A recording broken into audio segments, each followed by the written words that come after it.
Aquarium Tips for Beginners Part 2. What are the equipments that you need for your aquarium? Hello and welcome to the Hobby of Aquarium and Fish Keeping. I am Richard and this is Fishing Nature.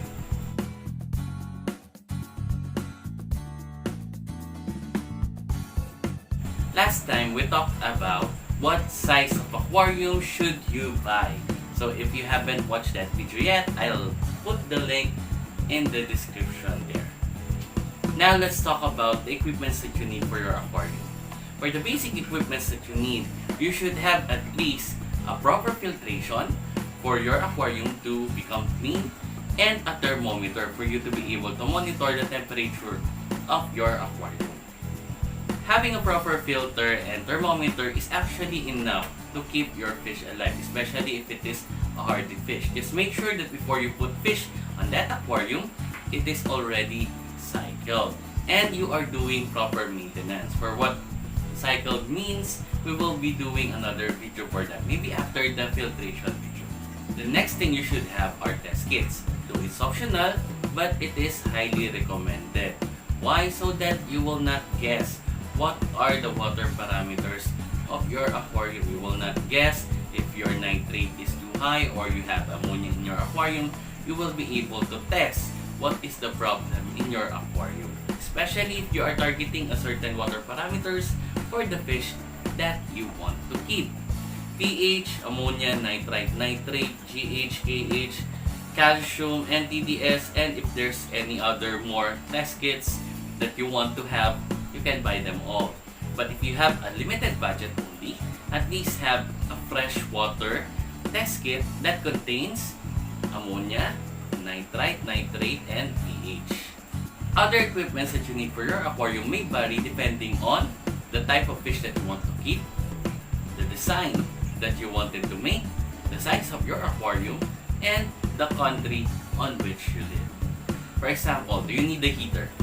If you live in a colder country and the fish that you want to keep are warm water fish, you need a heater. Or even if you are in a tropical country, but you place your aquarium in an air-conditioned room which is not open for 24 hours. The air condition is not on 24 hours. You need a heater for stable temperature. Even though your fish is a cold water, just set it around 23 or 24 so that it will not fluctuate. The temperature will not fluctuate.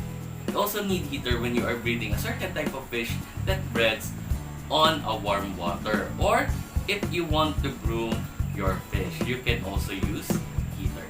Now, if the fish that you wanted to keep or the setup that you want is a high-tech planted aquarium which prefers colder water, you don't need a heater.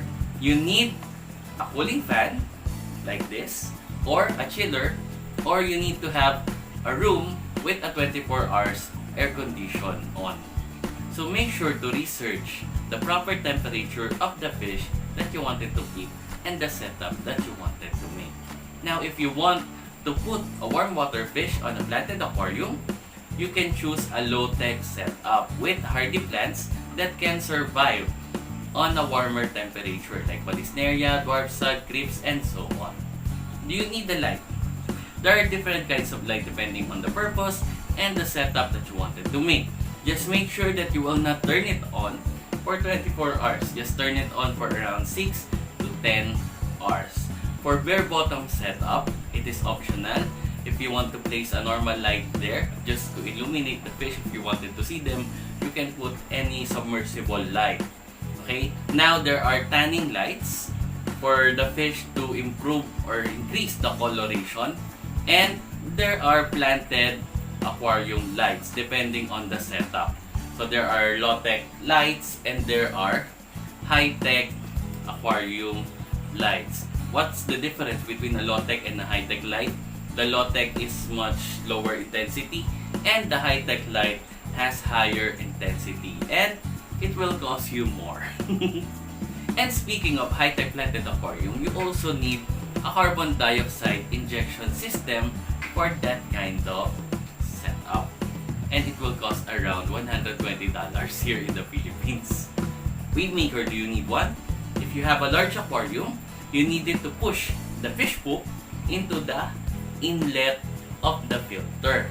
Now, if you have a medium-sized aquarium but a planted aquarium, it's okay or it's good to have a wave maker to control the algae and also the cyanobacteria. How about air pump? Do I need one? If your filtration system is a sponge filter, you need an air pump for it to operate. Now, if your filtration system is a canister filter, hangback filter, or other types of filtration that doesn't need air pump to operate, you don't need an air pump because for the fish to be able to breathe or the oxygen to enter the water, you only need surface agitation. Now, if you really want an air pump just for the design of the pillar of the air bubbles, you can put just for aesthetic only and also for increase of oxygen in the tank. For emergency purpose, it is better that you have a rechargeable air pump just in case there is a power interruption in your area. It is also good to have an auto feeder so that when you wanted to go to vacation, you don't have to worry who will feed your fish. I guess that's almost all the equipments that you need. If I have forgotten something or some equipments, please write it down in the comment box below. And if you learned something today, don't forget to hit that like button and share this video to your friends who wants to enter the aquarium hobby. Don't forget to subscribe and click that notification bell so you will always be updated on our latest uploads. Until next time, enjoy the hunt.